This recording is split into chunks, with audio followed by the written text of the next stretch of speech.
Hey. Okay, into this. Hi. One moment.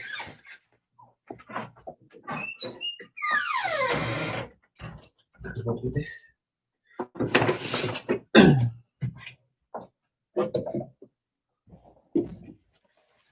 Hey, how are you? Welcome. My name is Jared Earl Casey, and it's 8:44 p.m. on Sunday, January 3rd, 2021. So happy New Year. I know that we spoke last night. And so today we are rejoining. So yeah, I I had a pretty good day today. Last night I had a hard time sleeping, so I fell asleep. And then I woke up at about 3, and I had voices telling me, "Oh, you need to go home. Um, you need to go home to your apartment." But it was 3 in the morning, so and I couldn't take the car, and the train doesn't start running till I don't know 4 or on Sunday. I'm sorry, the train doesn't even run. So they keep trying to get me to walk all the way from here to Midvale. They're really big on getting me to walk like long distances. I actually have this memory of someone saying, wanting me to walk, or me even agreeing to, which I don't think I understood at the time, and now I realize is probably impossible, and I don't understand why it would happen anyways. But to walk the perimeter of the entire Wasatch Front. Um, so I guess if that were something I had to do, that I would like somebody to communicate that to me in person, and I would need to be properly prepared to do that, and hopefully I could do that with a group of people, because that would be quite the undertaking. But anyways, they're obsessed with walking places. So I didn't obviously do that, but I felt scared, so I went downstairs to the basement level, and I asked my mom previously, when I get scared, sometimes she's like, "Do you want to sleep in my bed with me?" And I'm like, "No, it's okay." But this morning, I was like, I went in there. I was like, "Mom, can I sleep in your bed?" So I just pulled my blanket around me and just laid down next to her and went to sleep there. But I did feel a little cat jump on the bed and walk over and curl up right between me and her. But the cat wasn't really there. It just felt it was like a ghost or something. But that made me feel good. Um, and yeah, so then I woke up, went back to sleep. Um, she when she ended up getting up in the morning, she was kind of in a bad mood, I think. But I don't think because I was sleeping there. I think just sometimes we wake up and we're in bad moods. So then I came back up here and slept more up here. I had a really hard time getting up and going today, but I did sleep quite a bit, so that's good. Um, sorry. So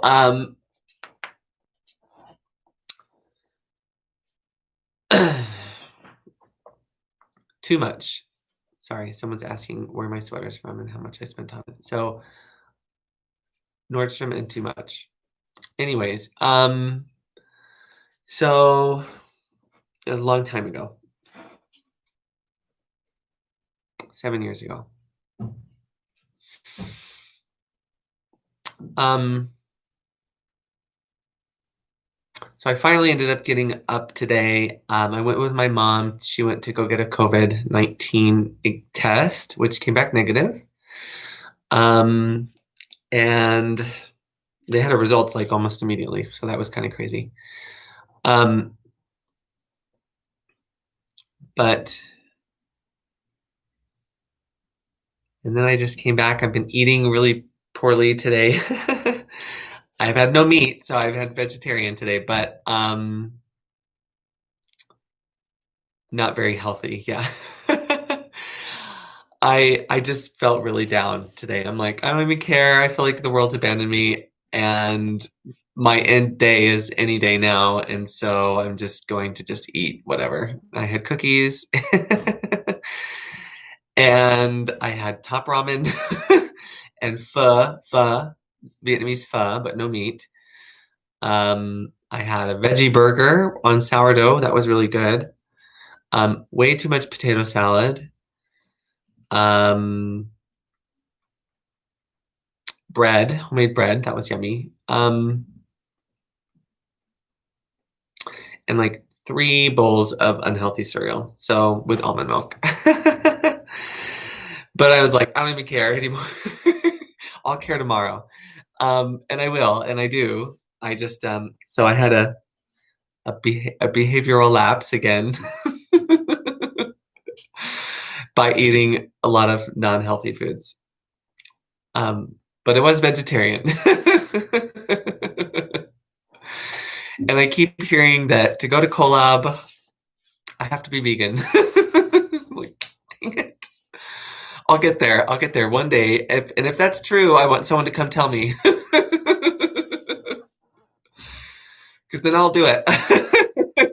Until then, I'm just on a path that maybe eventually, not maybe eventually, but eventually will get me there. And right now, I'm still working on it. It's been a tough year. um, so I think I need a haircut. I might have my mom. Yeah. Okay. I feel like I have these crazy eyes, and they're kind of like go like this sometimes. My moms do the same thing. She looks at me sometimes. She's like, like, "Where are you from?"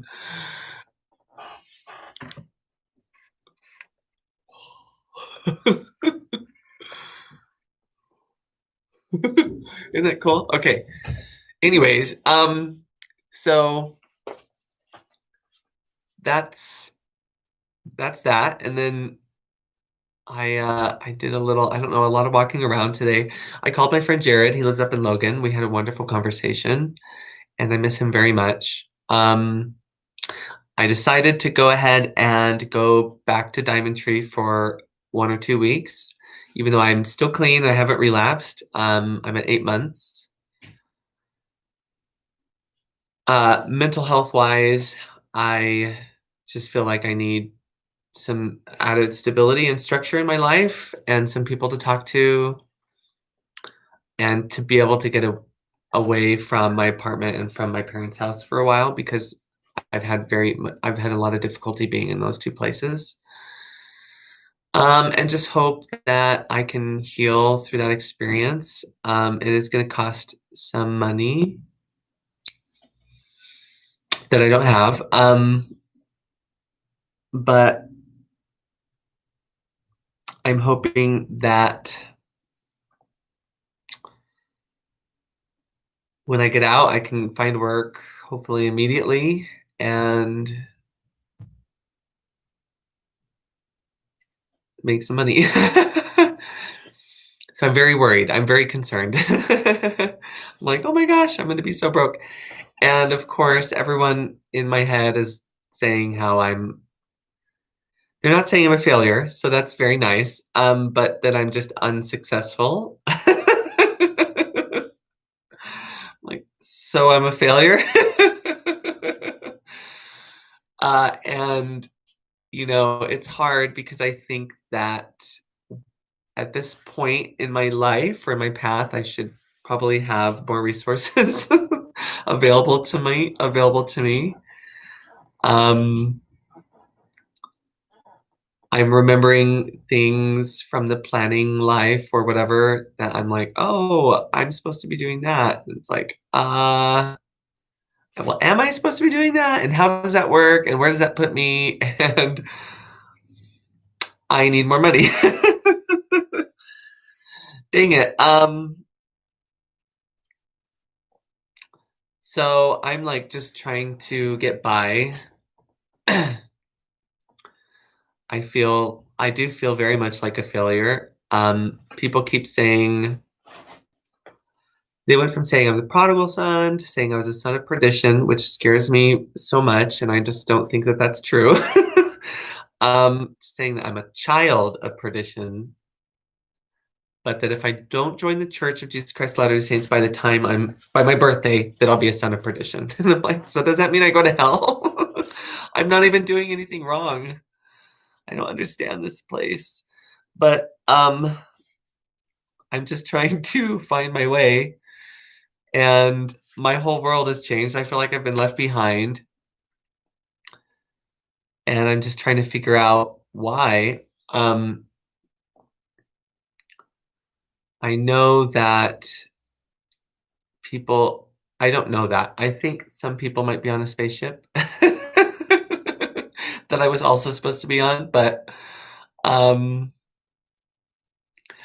I wish they would have told us all, like, "Hey, we're gonna be gone for a while, so you might notice your whole world shift. Don't kill yourself. Keep going. Here's some instructions." Um, they were just gone, and I'm like, I feel like I don't know what to do, and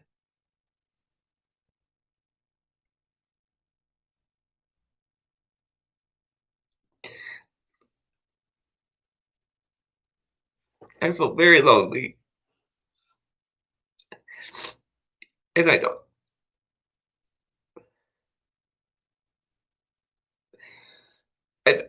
I don't know if everyone's okay, or they're okay, they just don't wanna talk to me, or if they're okay and they do wanna talk to me and somehow I've been stolen away,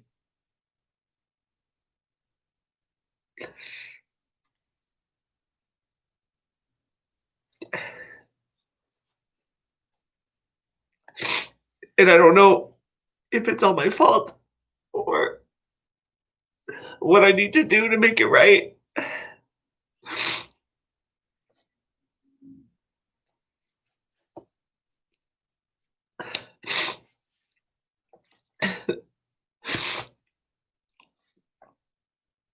So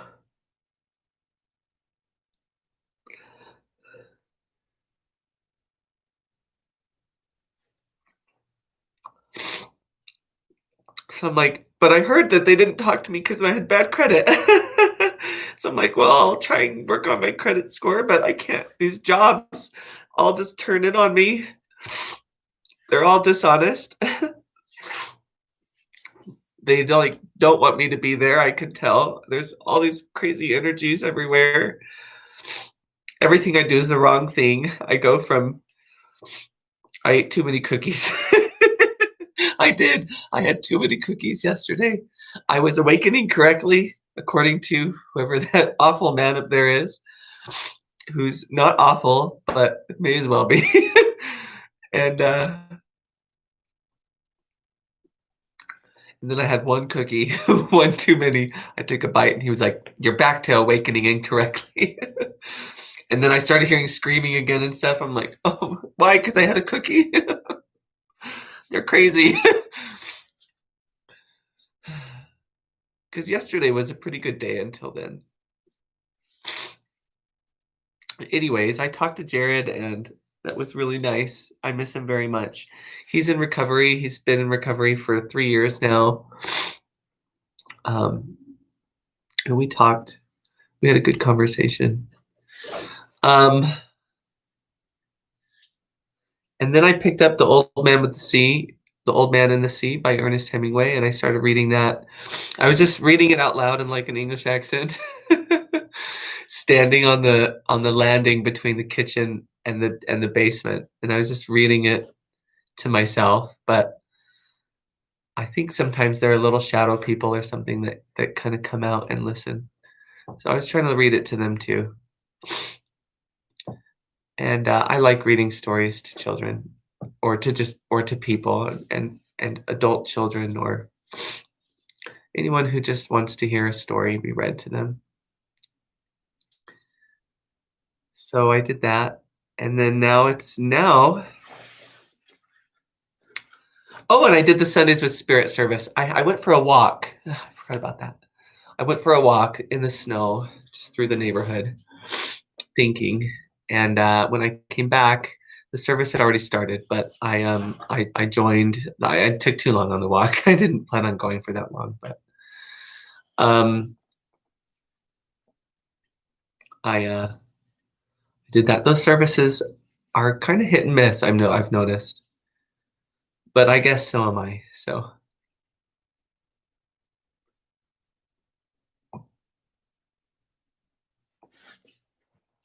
anyways, I don't want to read the next section of the course because I still feel like it's changed. I'm like something's weird, but we say that every time, do we? That's the thing. I'm like, am I just doing the same thing over and over? Am I that useless? Are they gonna delete me? Or like it's for a while I thought, okay, I'm here doing this and I've done this before, but we're doing it to witness or share with everyone or clear up any misconceptions. But now I'm like, should I be doing something different? I mean, yeah, of course, but I can always be better. I could know what to do. I could have people talking to me and I could be good enough to have people talk to me. I could be more perfectly Christ-like or caring, and I do feel like I'm a Christ-like person, and I do care, but I know that sometimes I get upset or I get a little involved in my own struggles that I neglect to kind of see and respond lovingly to the struggles of other people in my life, and so I know that I can work on those things. Um, but anyways, so we're gonna do the workbook lesson, and this is workbook lesson 1. So the workbook has 365 lessons, so one for each day of the year, and it's a mind retraining program. So it's our minds have been so messed up by growing up in this society and in this world and this kind of fear-based everything and the ego that we have to retrain our mind to think more like the mind of God. And so this is part of that everyday little practices to retrain your mind to be more like the mind of God, to be more loving and more whole. So lesson 1 is nothing I see in this room or on this street, from this window, in this place means anything. So nothing I see in this room means anything. Now look slowly around you and practice applying this idea very specifically to whatever you see. This table does not mean anything. This chair does not mean anything. This hand does not mean anything. This foot does not mean anything. This pen does not mean anything. Then look farther away from your immediate area and apply the idea to a wider range. That door does not mean anything. That body does not mean anything. That lamp does not mean anything. That sign does not mean anything. That shadow does not mean anything. Notice that these statements are not arranged in any order and make no allowance for differences in the kinds of things to which they are applied. That is the purpose of the exercise. The statement should merely be applied to anything you see. As you practice the idea for the day, use it totally indiscriminately. Do not attempt to apply it to everything you see, for these exercises should not become ritualistic. Only be sure that nothing you see is specifically included. One thing is like another as far as the application of the idea is concerned. Each of the first 3 lessons should not be done more than twice a day, preferably morning and evening, nor should they be attempted for more than a minute or so, unless That entails a sense of hurry. A comfortable sense of leisure is essential.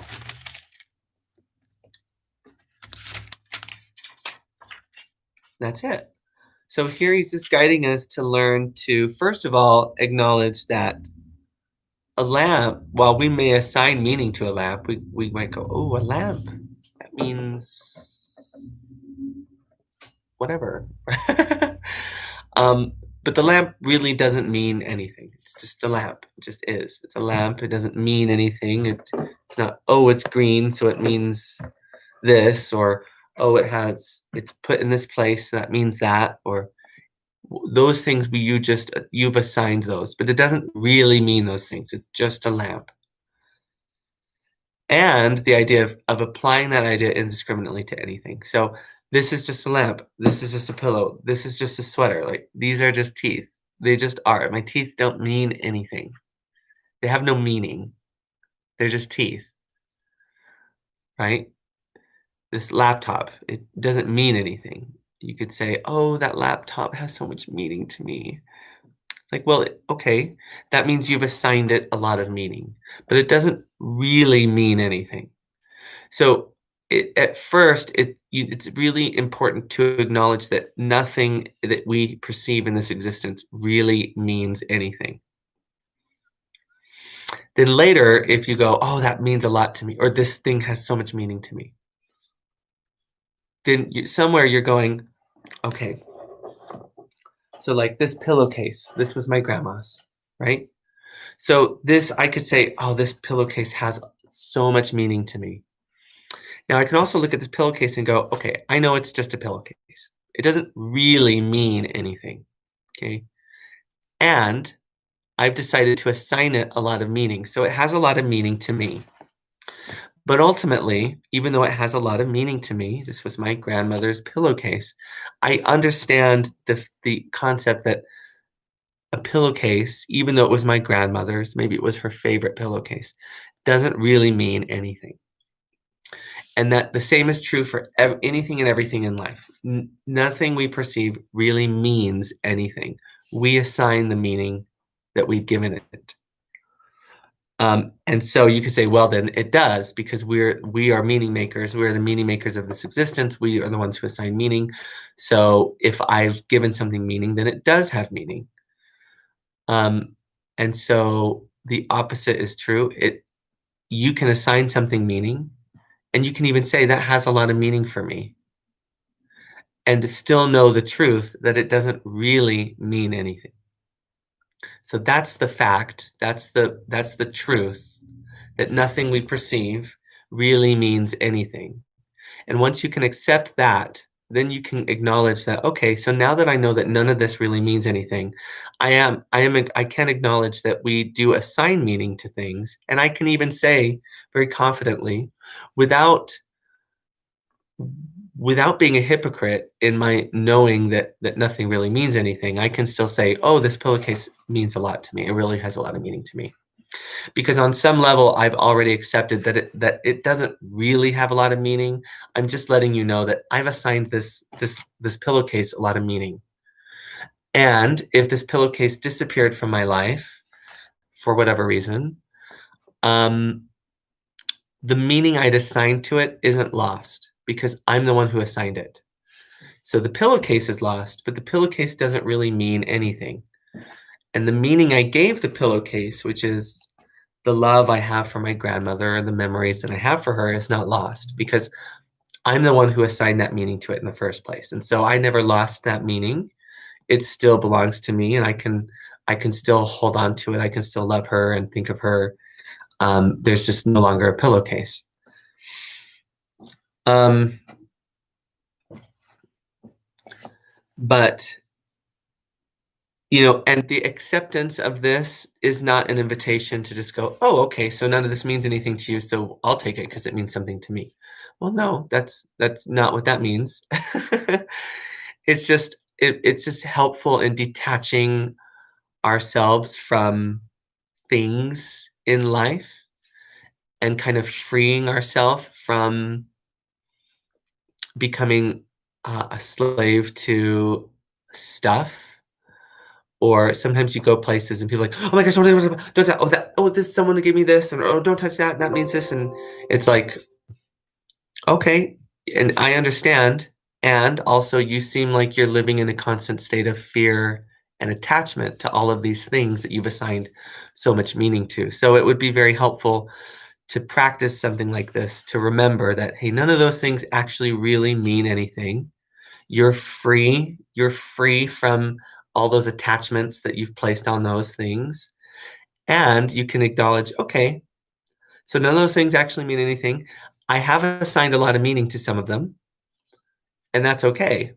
But now I'm acknowledging that they don't really have that meaning, that I've assigned that meaning, and I can start to have a more healthy relationship with those items and with myself. I can step away from those things and not feel like my life is going to come crashing down, because they aren't around, or I don't know what's going on, and because they just mean so much to me, that I'm gonna have a really hard time coping if I don't know what's going on, or if they're gone, or if they're moved or damaged. I've detached myself from. I haven't detached myself. I've cut that attachment of needing those things to be just like that because of the meaning I've attached to them. Because we can become slaves to those, to that type of way of looking at things. So, anyways, let me. This is gonna. This needs to be plugged in. So I didn't explain that very well. Um, so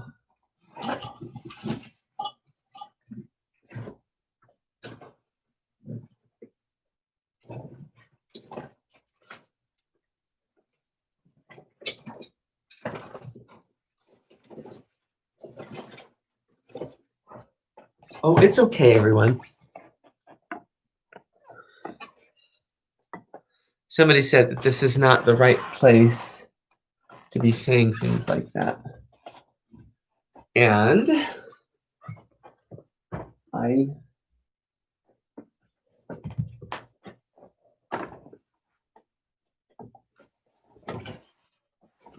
I don't want this to. Where does all this get plugged in?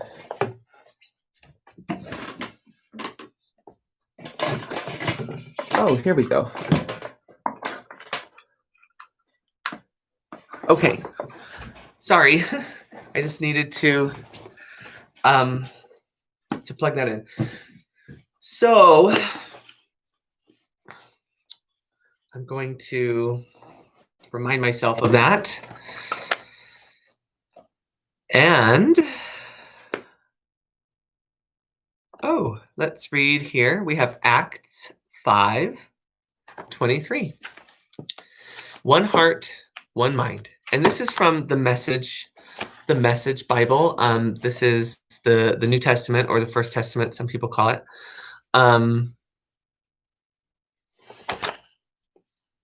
So it's a contemporary translation. So it's not the King James Version. So, but this is Acts 5:23. One heart, one mind. As soon as Peter and John were let go, they went to their friends and told them what the high priests and religious leaders had said. Hearing the report, they lifted their voices in a wonderful harmony in prayer. Strong God, you made heaven and earth and sea and everything in them. By the Holy Spirit, you spoke through the mouth of your servant and our father, David. Why the big noise, nations? Why the mean plots, peoples? Earth's leaders push for position.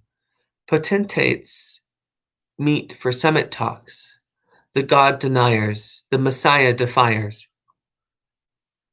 For in fact they did meet, Herod and Pontius Pilate, with nations and peoples, even Israel itself, met in this very city to plot against your holy Son, Jesus, the one you made Messiah to carry out the plans you long ago set in motion. And now they're at it again. Take care of their threats and give your servants fearless confidence in preaching your message, as you stretch out your hand to us in healings and miracles and wonders done in the name of your holy servant Jesus. While they were praying, the place where they were meeting trembled and shook. They were all filled with the Holy Spirit and continued to speak God's word with fearless confidence. The whole congregation of believers was united as one heart, one mind. They didn't even claim ownership over their own possessions. No one said, "That's mine, you can't have it." They shared everything. The apostles gave powerful witness to the resurrection of the Master Jesus, and grace was on all of them. And so it turned out that not a person among them was needy. Those who owned fields or houses sold them and bought the price of the sale to the apostles and made an offering of it. The apostles then distributed it according to each person's need. Joseph, called by the apostles Barnabas, which means son of comfort, a Levite born in Cyprus, sold a field that he owned, brought, brought the money, and made an offering of it to the apostles.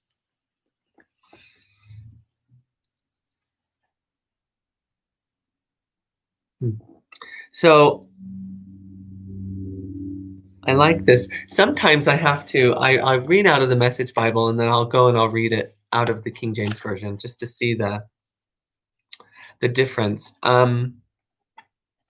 Which I don't have a King James Bible here with me at my parents' house. So I apologize. But I like here I like that he says one heart, one mind. I always say we're here to join hearts, join minds, and join hands because we do have one heart and one mind, and there is only one hand. I don't know if you, some people say that there's only one hand. Um, the hand of God or the extended hand of Christ. But so I like here where he talks about the congregation being united as one and how they supported one another with with everything that they owned or had built or that was in their possession. And I think that a lot of people don't like that. And I'm not even talking about communism or anything. I just think that there is a beauty in sometimes moving becoming so at peace with one another and so engaged in one another's futures or success or well-being that you can and coming to a place where you are of one mind and of one heart, um, that you also just come to a place where you're completely at peace with um, uniting your the riches or wealth of your life with those you're one with, and just kind of coming together. And I think that that's something that may be in our future for the planet, which a lot of people say is probably they'll go, and that's impossible. That's never going to happen. But I do think that we'll reach a a period on this earth where we will become one. We will all truly be of one mind and one heart on wanting peace and joy and safety and abundance for one another, um, and that will kind of move us into a different type of way of looking at um, how we support one another and how we extend the wealth um, that we have here. But I think it's probably at the current rate, quite a ways away. But um, it is definitely something that is in the future. So, um,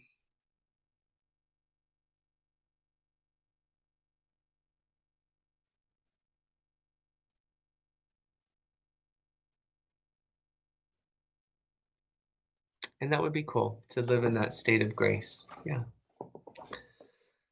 Anyways, but until then, I think there's nothing wrong with money or capitalism or anything like that. I've never had problems with those things. It does bring me peace to know that there are people who see beyond those things.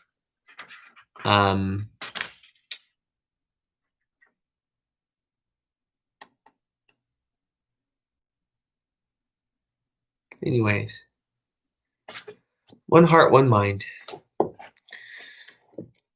I want to read this. I think it's Matthew 5:14. Is it Matthew 5:14? Salt and light. 5:13. This is one that I really like, this Bible's translation. Salt and light. Let me tell you why you are here. This is Matthew 5:13, yeah. You are here to be salt seasoning that brings out the God flavors of this earth. If you lose your saltiness, how will people taste godliness? You've lost your usefulness and will end up in the garbage. Here's another way to put it. You're here to be light, bringing out the God colors in the world. God is not a secret to be kept. We're going public with this, as public as a city on a hill. If I make you light bearers, you don't think I'm going to hide you under a bucket, do you? I'm putting you on a light stand. Now that I've put you there on a hilltop, on a light stand, shine. Keep open house. Be generous with your lives. By opening up to others, you'll prompt people to open up with God, this generous Father in heaven.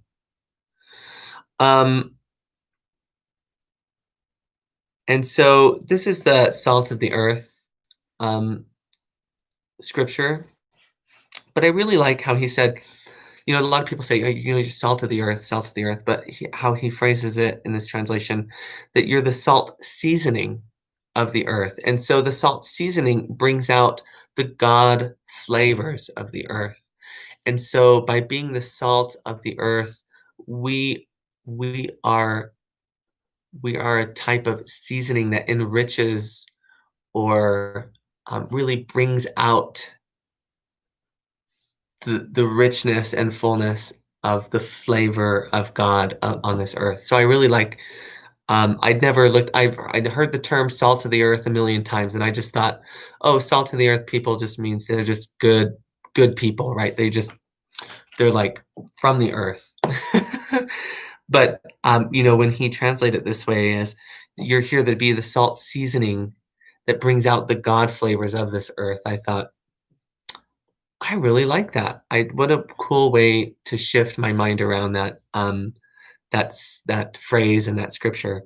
If you lose your saltiness, how will people taste godliness? So if you forget that you're salt of the earth and that you're here to bring out and to not enhance, but really shine the God flavors of the earth, how are people going to find God?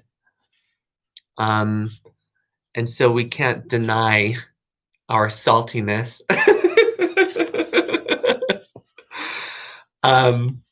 So I just think that that's so great.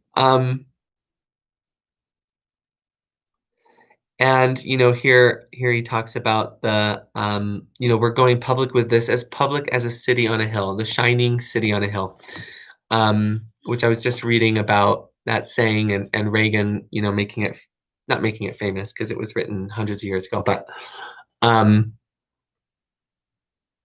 well, no, I'm sorry, this was written more than hundreds of years ago, but I just mean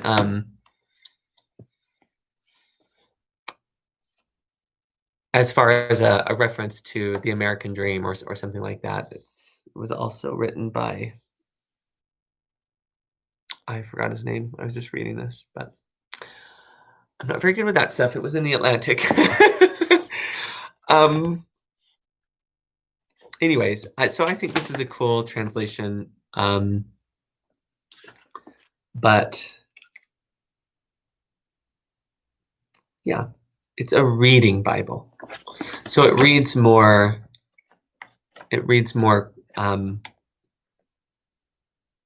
comfortably, I guess, for people speaking the modern language. So anyways, I'm going to go to bed now. It's 9:23. hope you all have a wonderful night. Oh, and I think I'm gonna be checking into Diamond Tree tomorrow, so you may not hear from me for a week or 2, but I'll be around, and I love you, and have a great night.